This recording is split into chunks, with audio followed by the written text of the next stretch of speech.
Good evening, everyone. How's everybody doing tonight? Good. We're very honored tonight to have two wonderful guests with us. Our presentation this evening is Ghost Mountain, the second killing fields of Cambodia. So, Andrew.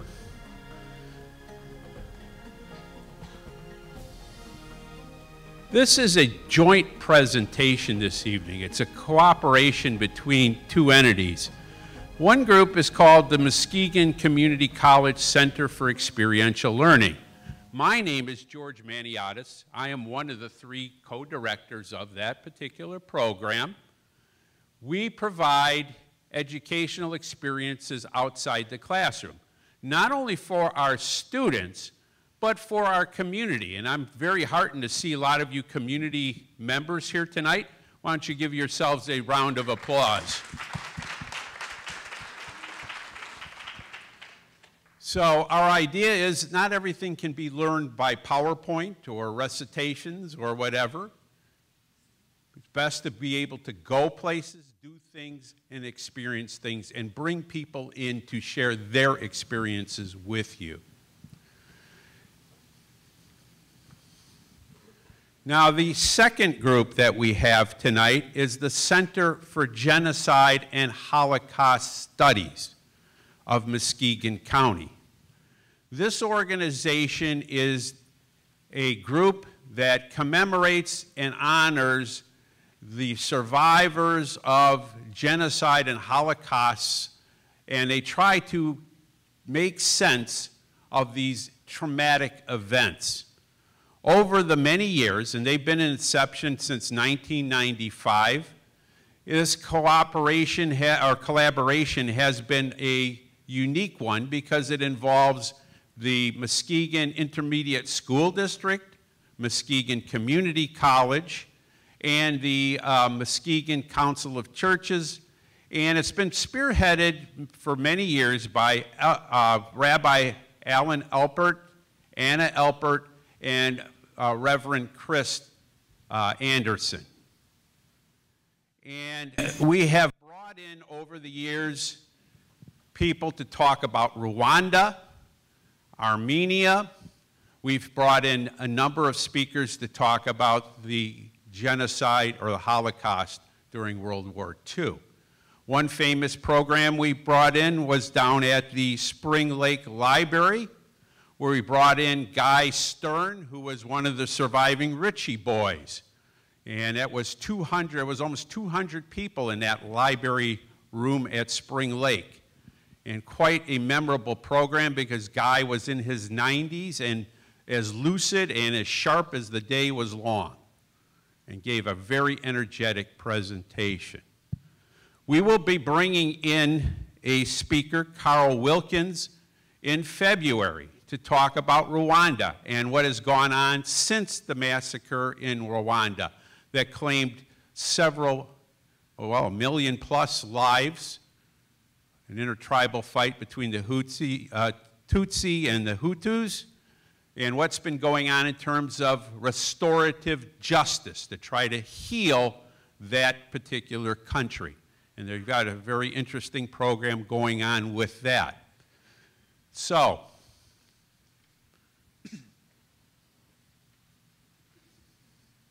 I want to introduce our presenters tonight. Oh, I'm sorry. Am I fading out of the light? Maybe it's blinding. I'm blinded by the light. Okay. I want to introduce Mae Taing. Mae is the gentleman who this story pivots around tonight. Mae, would you stand up a second and be acknowledged? and his son James Taing, who is the documentarian and one of the writers of this wonderful book, which we do have copies here available under the Naga Tail, and they'll be inscribing them tonight. You can get your books in the lobby. So, gentlemen, let's sit down. We're going to have a little bit of before we have our conversation, we'll have a couple of other elements that we'll talk about. If you're looking for events and activities that are going to be happening in the future, I don't think you can see me. Oh, there we go. One more. We are going to be having some activities going on. November 14th, there is going to be a panel discussion here at the college on the on the Palestinian-Israeli conflict. If you want to know what the origins of this are or what's going on over there, you're welcome to come, 6:30 on campus. The 16th, we have a program on another documentary film, Native American Lawyers. And that will be, I believe, in this room at 6:30, free of charge. I don't know, somehow that's not showing up, but that's okay. So let's dispense with all the business end of this. Well, one final thing. We do have, for many of you, how many have grandchildren? Just show of hands. Or kids. You may want to get on our Santa train that's going to be leaving from Coopersville. The Santa train and the Jayhawk will be on that train 10:15, December 2nd. We're selling tickets. What a great experience for little kids, as well as adults that are kids at heart. Okay, let's dispense with the commercials. All right, tonight we're going to be talking about Cambodia. And if we put the map up to give you a sense of where Cambodia is, because it's not always in the news, and it's been several years since this incident, which happened in the mid-70s, we're going to show you a map. And I want to point, no, the map isn't working? PowerPoint died. Oh, no map. Well, we don't need a map. We're gonna pivot, right? So, maybe this is a good time.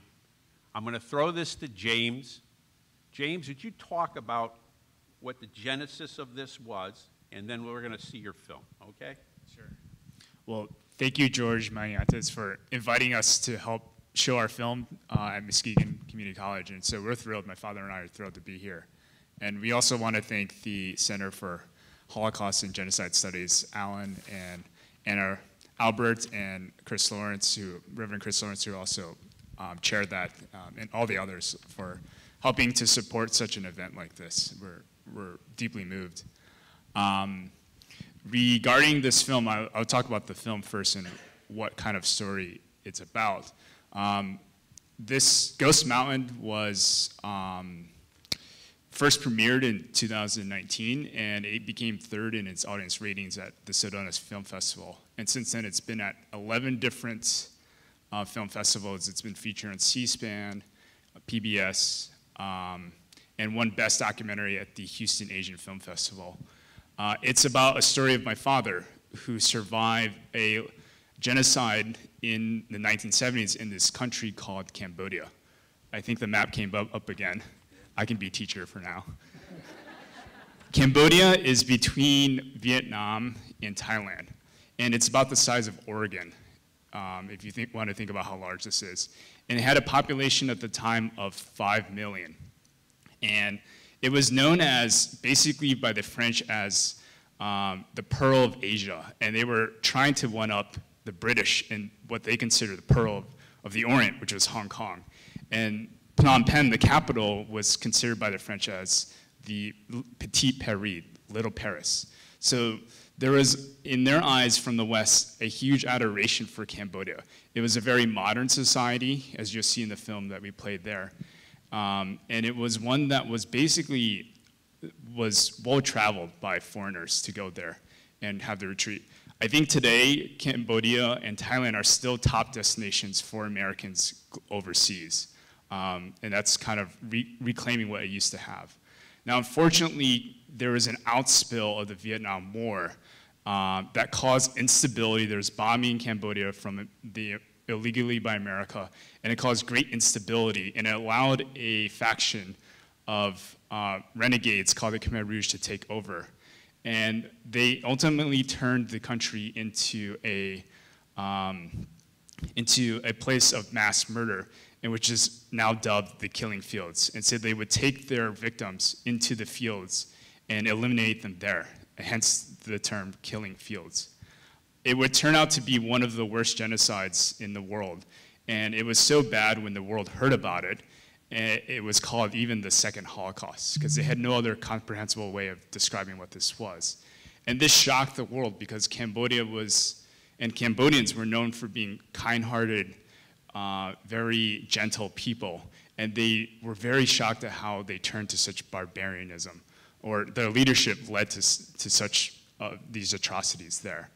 Our film captures this history that maybe some of you might know. This is the Killing Fields. We have called this film the second Killing Fields of Cambodia, because there's actually a second event that takes place after the end of this horrifying genocide. And it's actually a refugee humanitarian crisis that my father finds himself in, along with thousands of others refugees.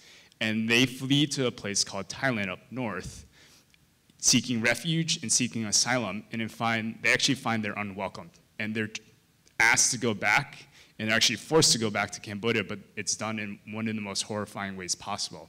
And so that's what our film captures. It speaks tangentially to so many issues, both war and conflict, human rights, and also refugees and immigration here.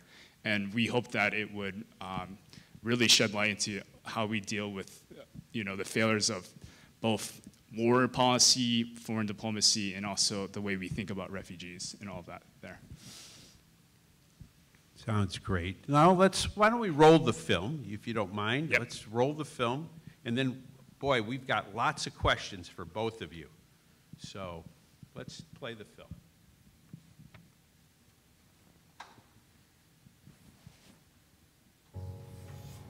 Yet there is more to the story. There is the untold episode of the fate of thousands of these survivors.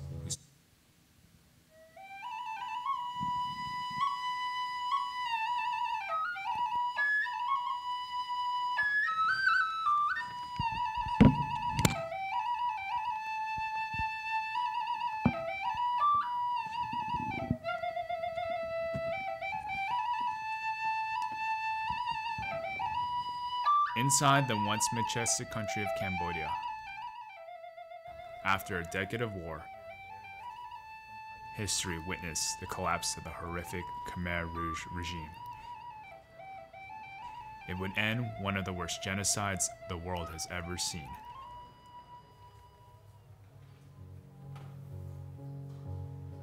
This memorial helps to ensure that the world never forgets those who died during the years of Cambodia's killing fields. Yet there is more to the story.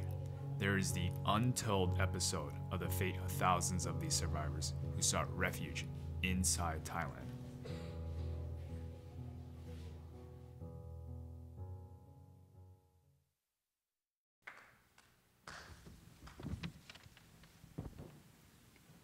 Clearly a very powerful documentary, and one's horrified by what they see and what was experienced by Ben.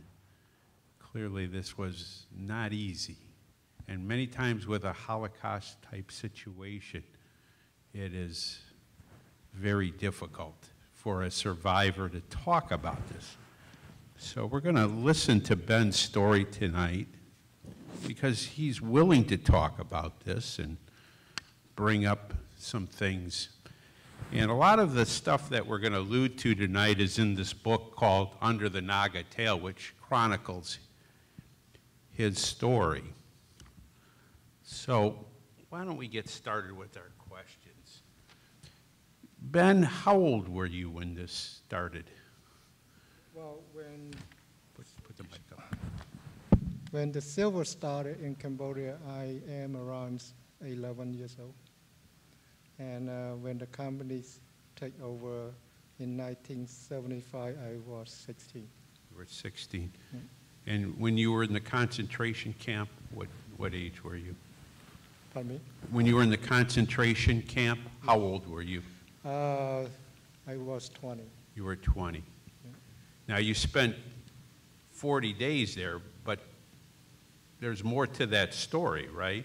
Yes, there's a lot more than that story. Can you share some of the things that you feel comfortable sharing? Well, if some of you have read the book, that you can see the Kmher Rouge named Don. He actually had an eye on me before I even captured, because I am an ethnic Chinese. I'm a Chinese Cambodian. So he been wanting me for before, but somehow I made a mistake that I'm escaped, so I get captured. And so he actually tortures me more than any other prisoner because I'm Chinese Cambodian. Yeah. Mm-hmm. And some of the horrific things, and we don't need to get into all the graphics, but clearly the book outlines some of the things that they were making you do. It was just terrible stuff. But you were able to, even in the worst of times, what kept you going? Why didn't you just give up? Well, I been trying to give up. Yes, I did. But in the other hand, I still remember my father and my family. I have such a big family, and we're such a very close, supportive family, and that's what I keep going. Yep. Right. Can you talk about your relationship with your father? You were very close with him, right? Well, I'm the last child of the 8, and after my mother passed away, and he just I'm the baby of him, you know. So and during the communists, every one of my family have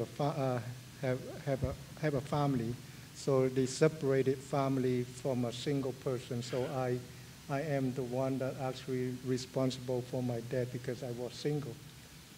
But I only have a short time that I actually able to stay with my father, and because they constantly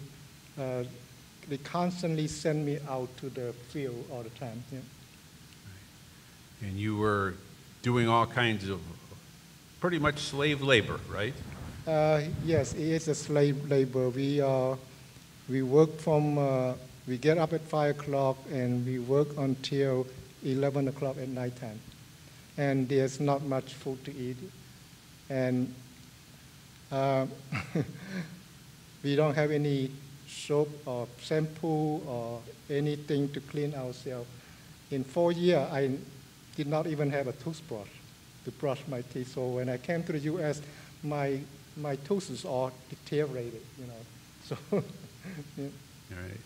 And you were stuck in quarters with 40, 50 guys, no sanitation. Yes, that's one of the horrible things that human can get going through.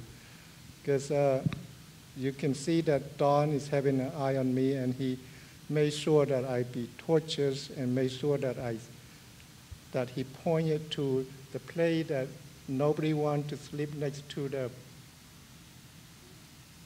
latrine. The retreat, yeah. Which yeah. wasn't really latrine, it was a pot, right? A pot, yes, yeah. That yeah. people had to defecate, urinate in. So I have to do whatever he tell me to do for me to continue to fight for my survival. Yeah. So a lesser person would have collapsed and just given up. Yes. And yes. you saw people that just gave up, right? When I got there, the people that got there before me, they actually used them until they pretty much out of it. You know, it's like they don't have any food, they don't have any energy, so they just say, okay, this person is sick, so they grab them and they send them to the hospital, so you never see them again. Which mean was probably a code word, they shot him. Yeah. yeah. Right. Yeah. Wow. James, how did you become aware of your dad's story? When I was a child, there was one of the first movies that came out about the killing fields in 1984 was called The Killing Fields, and it was played by Hang Nor, playing a newspaper writer, journalist who's Cambodian called Dith Pran. Hang Nor in that film would go on to win the Academy Award, one of the few Asians to win such an award for his performance in this film. It was the first humanitarian war film ever, and it shocked all the audiences in the 80s, like what had happened to Cambodia. But the story is that my father was watching it with my mother in the evening, and I heard a shriek and a shrill from my mother. So I ran in to go and see what they were watching. And they were watching this film, and there were scenes of all the things that were horribly happening. And my father made a comment. He said, "As you think that's really bad, what we went through actually, and what I went through was worse than that." And I heard that as like a 7-year-old, and I was like, well, my father has lived through something, and the whole family has, and they have quite a legacy, and that just sat with me as I grew up there. There were also instances of, as we were growing up, my father really didn't tell us the story, per se. I didn't know all of it till I was later on in my late teens, but he would still use it in a disciplinary way. So if I didn't eat food or finish it, he would say, we would have killed for that food there, so you better finish it all. We also lived in it was called Bridgeport, Connecticut, which was a pretty troubled, one of the most actually troubled cities in America. And there were all types of things that happened. There were shootings that took place several blocks from us where we grew up. And our parents would just say, we lived through war and we lived through genocide, so that's nothing to deal with. And so in response, we're like, okay, we can survive. You guys survived war. So it sort of buffered us, and it made us look at the world we live in, and it framed it like, despite how bad normal people would think it is, we can make it through. And that's how I really knew that my father had actually lived through a tremendous, tremendous event in his life. You started this project, how old were you? When we first, actually my father and I first started developing that, I was probably 19 years old. And this film that you see here in the book ultimately took a total of 13 years later to actually get to completion. A lot of that was in the beginning interviewing my father. It would have many starts that would go well, but then we had to accommodate because some of the retelling his past was too much and overwhelming, and it brought up nightmares and cold sweats. So that made the process a little bit more uneven over time. But yeah, I would say this was something that I kind of spent much of my adult life doing after my adolescence there. What were your recollections, Mae, of when he took your project on? It must have been hard to explain to your son all these things. Well, it's kind of now it's honest that I have my sons to do the book, but when I first stepped in this country, I always say to myself, I want to write a story and let the world know what happened to my story. Not just my story, it's also millions and thousands of people that lost their life, So I was looking somebody to do the book, but I could not find anybody to help me to do it, So my son came along and he asked me, say, Pa, I can help you to do the book. I kind of look at him, I say, no, you can't, because you cannot relate it to what I've been through, because, it's a funny story that he was studying in Northeastern University, and he was complaining about the mattress is too firm for him. And I said, how could you do my books? Because I was living on the dirt every day for 4 years. You cannot relate it to my story. I don't think you can do it. But James come back again and said, I can help you, but I am glad that I able to trust him and let him do it. Yeah. And James, you came home. You would come home from Northeastern, which is in Boston, right? Yeah. To your dad's house or your house in Connecticut, Yeah. right? There, for a couple years or so, I would come back and several weekends go back to Connecticut and spend the time actually sitting with my father to have him tell me the story. And we would record him. I would type every word out and transcribe it there. So that went on back and forth until I actually, when I graduated college, I went and got a job closer back to home too, so I can continue some of that too there. So what leads somebody with a degree in finance, right? That's what you told us. Yeah. You got a degree in finance at Northeastern to be a documentary filmmaker and a writer. Yeah. I think there's two parts to it. I think one of the reasons you have to ask is like, why did I want to tell this story? My father had seemed to put it in his past, didn't want to tell it to me. Why was I so persistent? And I had actually gone through a very difficult event in high school where I had much trouble. It was a period of insomnia that lasted for a month. And I was like, what am I gonna do? How am I gonna come out of this? And I remembering my father just out of nowhere, just seeing his image seared in my mind as surviving as this refugee, war-torn refugee.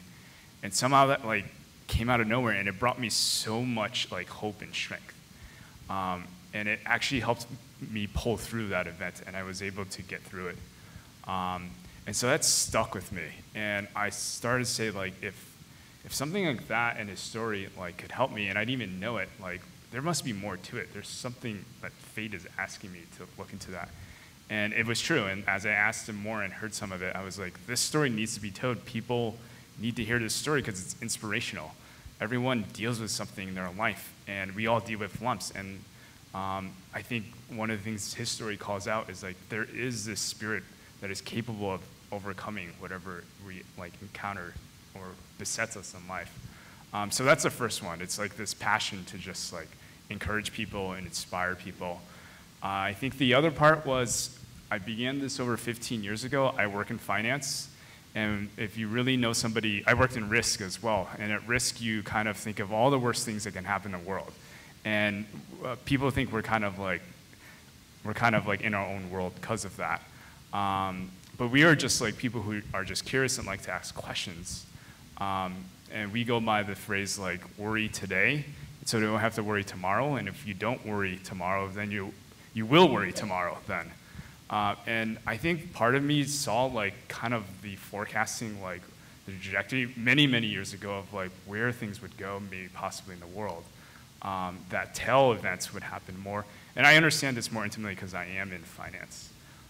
That there are things that are just so close that sounds and resonates, so something like that. So I wanted to tell the story to tell about and speak into the issues that were part of our world, like the war and conflict that we seem to comprise of our world in there too. Now, obviously, this recalling of these events, this had some physical impact on you, didn't it? Yes. I have a PTSD, but I would say it's a good thing that I do have it because I can overcome if I have a difficult time, so I can look back to see I've been a long way that I make it to the U.S. yet. Yeah, that's a tough thing, isn't it? Now, the book kind of takes us on a roller coaster ride, right? You know, we see you in the depth of despair at the hands of the Kmher Rouge. We see that in the film. You know, you're in these killing fields. You're working from 5 a.m. in the morning, 11 o'clock in the evening, 7 days a week. 7 days a week. Yeah, there's no rest. There's no rest. No food. No food. No sanitation. Yeah. Just barely scuffing along. More dead than alive. and you finally get free from the Kmher Rouge. I am, yeah. How did that happen? Well, in 1979, the Vietnamese invade to Cambodia. People call it invade to Cambodia, but to me, I call it liberated because I was saved by the Kmher Rouge. I mean, I was saved by the Vietnamese soldier that without the Vietnamese, I would be dead in the concentrate camp. Yeah. And if you can read the book, when they was liberated, I was in the concentrate camp. Right, you were in the concentrate, and you didn't even believe that this was happening. I did not even believe because we don't have anything at all because we are locked up there and we don't have any radio, we don't have anything at all, we don't have any information at all. At all, right. And you got out? Yep. So I got out and I looking for my father. Well, before I looking my father, I have a prisoner that was with me, and when we broke out the jail, and I was caught in between the gunfire between the Vietnamese and the Kmher Rouge, and I kind of lost. I don't know where I'm going. I was skin and bone, and I don't have any energy, and I just collapsed in front of the jail, and one of the prisoners come and pull me out, and he said, follow me, and I keep following him, and he brought me to his uncle's house, and I still remember until this day that he's actually the person that saved me, and he, you know. Yeah. And I'm sure at some point you thought, why God me, right? Why me? Yes, that I have a lot of questions about that. Why is me? Yeah. But also it's happened to a lot of people, and everybody that lived through Cambodia, and every one of them have their own story to tell. Yeah, right. Different kinds of story. Yeah. And perhaps God's plan for you was to make you survive. Yes, okay. No doubt about it. Wonderful. So you talked earlier tonight about being Chinese, a Chinese person living in Cambodia, and that you felt that made you a target, even more so by the Kmher Rouge, right? Well, because before the Civil War, and my father is from China, and I was born in Cambodia, and most of the Chinese people are business people, so they actually running the economy in Cambodia, and that's what happened when the company take over, and those poor people have so much anger, and that's what the time for them for revenge. Right, and they singled you out because you were Chinese, we are Chinese, and your family owned a store, right? We owned the store, yeah. Right, so they considered you bourgeois. Bourgeois, yeah. Wow, okay. So we see this roller coaster. You get out of the camp, right? Yep. You break out because the Vietnamese have come and liberated, essentially, and you went looking for your father, and you found your father, right? I found my father, yeah. What's his health status? My father, when I found him, he's a little bit better than what last time before they sent me to concentrate camp, yeah. Okay, so, and you guys left? Yes, sooner we get together, and all my family gathered together, and we decide that we have to leave Cambodia. Right. Yeah. And then you went towards Thailand. We escaped to Thailand refugee camp. Yep. We just want to get out from Cambodia. Right. Yeah. And I think the film indicated, you know, you were very happy. You thought this is it. Yep. We made it. Yep. Because we went through so much in Cambodia, and you can see that millions of people that lost their life, and we actually make it. And it's the first time that we we saw electricity, and we have ice. I mean, you know, it's like ice, sugars, and foods, and we never seen this in 4 years because, so it's like, is this a dream or what? Right, yeah. Food for the first time. Food for the first time. Not just a few morsels of rice to sustain you. James, you said that your dad's memory was laser sharp. He remembered many details that were spot on. Can you tell us a few of the things that you noticed?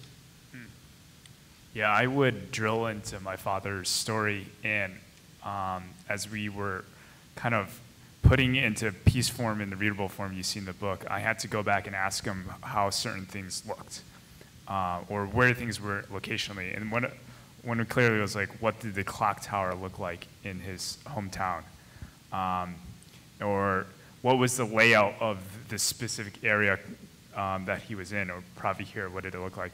And when I went on my own solo travels, after I'd finished school, I had some time where I could still work on the book, and I didn't have to work yet. I went on a solo journey to Cambodia. They gave me somebody to accompany me who could translate. And I went to all these places to really just verify the story and to sense it more. And I found like exactly as he described, these landmarks were still like as he had said. Or even down to like how the environment looked in foliage. And so that just told me like my father really carried this story and held it tight in his grip and his conscious, and was just so much couldn't forget it at all. And so that showed like as a trustworthy source as well throughout the whole thing.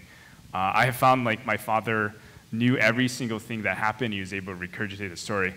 After we finished the book and film, nowadays if he goes back and reads it, it actually comes to him like, oh, I remember that story. And it's not in his face as it was before.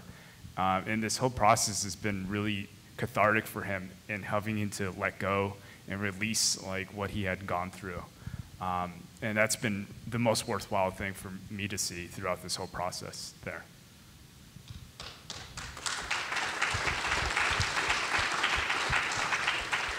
Now you were forced back to the mountain, right? Yes. It must have been tough to go back there and to see that. What year was that you went back? 1979, okay. In June 12th. Yeah. So that all my family escaped, and we actually make it to Thailand refugee camp. And I can see my father's face that he was so thrilled and happy that every one of his children that actually make it to a safe place. And it turned out to be a month later that the Thai government secretly forced us, beat us, and put us in the bus and drove us 14 hours like you just watched the documentary. And when we got to the mountain and we see so many bodies and so many dead people, and it's like, this is the end of my Taing family, that there's no way out. That is no way out, because if we going down, we will explode by the landmines. If we climb up, we will get shot by the Thai soldiers. So it's like you go down to the water, the alligator, you climb up, there's a tiger. So either way, you would die. Yeah. So James, when you went back with your dad, you were shocked at what you saw, I assume, right? I was able to actually scope it out right prior to my father landing and joining us, the rest of the film crew, because we had to actually pre-negotiate with the border soldiers if we can go in or not. So we had a first foretaste of what that place looked like. And these border soldiers and the general up there brought us through, and it's like a mile from the campsite, and we walk in just like this even straight line there, going through the jungles and straight into deep into the trenches of it. And the soldiers start jumping off the path. And my uncle, who was accompanying me at the time, my father wasn't there, he starts screaming because he also went through this event. You saw him chief, and he goes, "Please don't do that, please don't do it, you're gonna set off a mine." And his own like episodes are coming back, and the border soldiers goes, no, it's fine, I do this every morning, I travel through here, I know every nook and cranny of this place. And he starts bending down, he pulls out of the ground all of this stuff, like the clothes, like we had just seen, and the UN blankets. And that really just like, I don't easily get hairs on my back, but that event did. Because heck, it's been there for 40 years, and it's gone unnoticed. And only these guys see it, and they don't even know the full story either. They just know there's tons of wreckage. And we finally came, and they were the first ones with the camera there ever, and we're actually able to connect. That stuff you guys are seeing this is the story behind it, and we're here to tell it for once. And today, like, that area is still, nobody goes there. All that wreckage is still there. It's buried under the debris of the jungles. It's still heavily mined as well. And the soldiers still do their patrols as if like nothing had ever taken place. And 2 miles from there is a tourist spot. That temple you saw is a landmark which tourists go to, and they don't know that within 2 miles is this place where refugees were discarded. And it remains still, just like the story, very much overlooked and not known in Cambodia and even publicly anywhere there. Why don't we open this up to questions from the audience? Would you guys be up for some of that? Yes, sir. Sure. Okay. I just need somebody to run a mic around, or better yet, oh, thank you. Somebody a little more athletic than I am. Anybody have any questions? Hands nice and high in the air, please. There I am. Look at me go.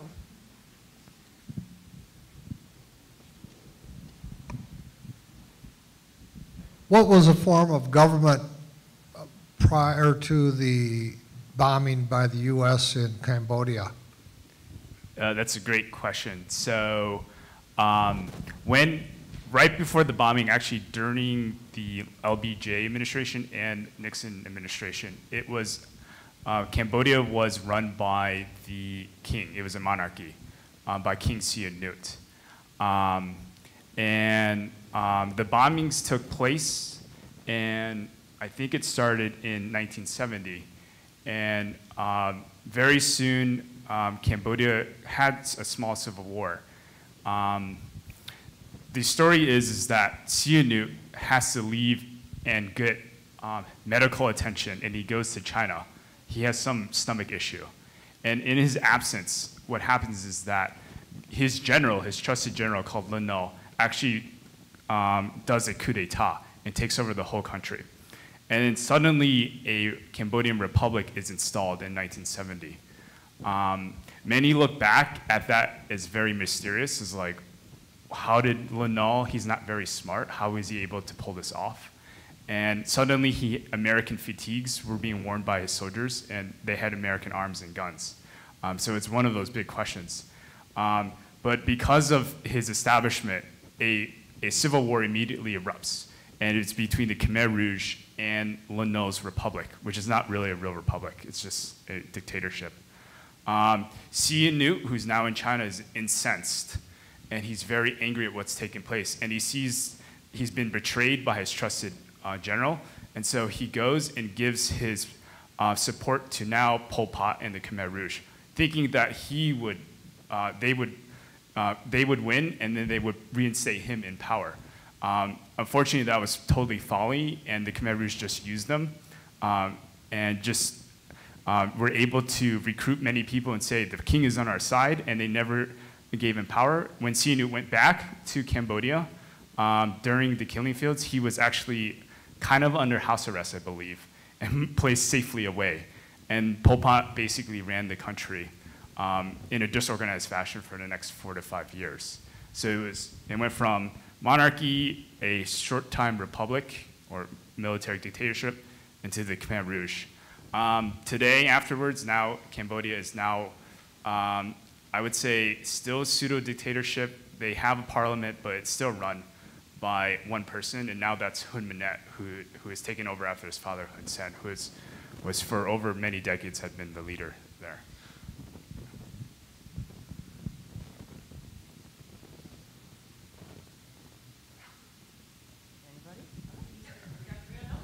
Okay, so was the Sihanouk, did he support the North Vietnamese army that forced the bombing, or how did the NVA get into Cambodia and launch their attacks from there into Vietnam? Yeah, that's a very good question. So it's believed an outward face Sihanouk was very neutral, and that he tried to play, because he is now, many of these countries are being pulled into a polarized world. They're either being pulled into the communist China side or the American side. And so Sihanouk is now in the middle, and he's trying to keep his country out of war there. And so instead, he knows that his country suddenly becomes battlegrounds for the fighting between the North and the Vietnamese and the Americans. It's been said that he allowed the Vietnamese to come through, and that angered the Americans because it was thwarting their efforts to try to bomb the tunnel system that they were doing. And in that way, Sihanouk was trying to play both sides against each other and still remain neutral. It was a very tricky position, a tightrope that historians would say that he was walking through there. Ultimately, this position of neutrality did not work for Sihanouk, and as you can see, Cambodia became an outspill of the Vietnam War, and all of this horrible thing ensued afterwards there.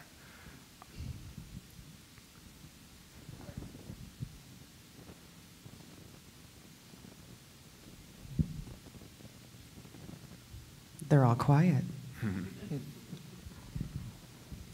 I don't have a question, but I just wanted to thank you for being here and thank you for telling the story. And I'm so sorry everything you've gone through, and I know there's a lot of people in the world right now that are suffering and going through atrocities, and I just want to tell you that you are the hero. The people that survived this, you guys are the heroes. You may consider the gentleman or the people that saved you your hero, but ultimately you're the heroes.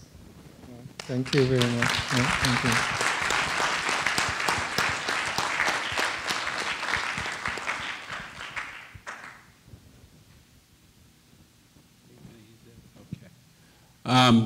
I think we've come to the end of the hour. Now, if you're one of Professor Wojciechowski's students, make sure you check in with her. If you're one of my students, you know what the requirements are for your class. You need a 2-page reflection and a photograph with our presenters. Now, books are available. If you want to read this is a powerful book. We have copies available out in the lobby. The Taings are more than willing to autograph it, and it's a powerful read. I want to thank all of you on behalf of the Center for Experiential Learning, and I want to particularly single out Rabbi Albert and Anna Albert. Would you stand, please? And the Center for Genocide and Holocaust Studies for providing the funding to help us with this particular program. And as we say, don't be strangers. Come to many more of our events. We want to educate and make people retrospective. Thank you.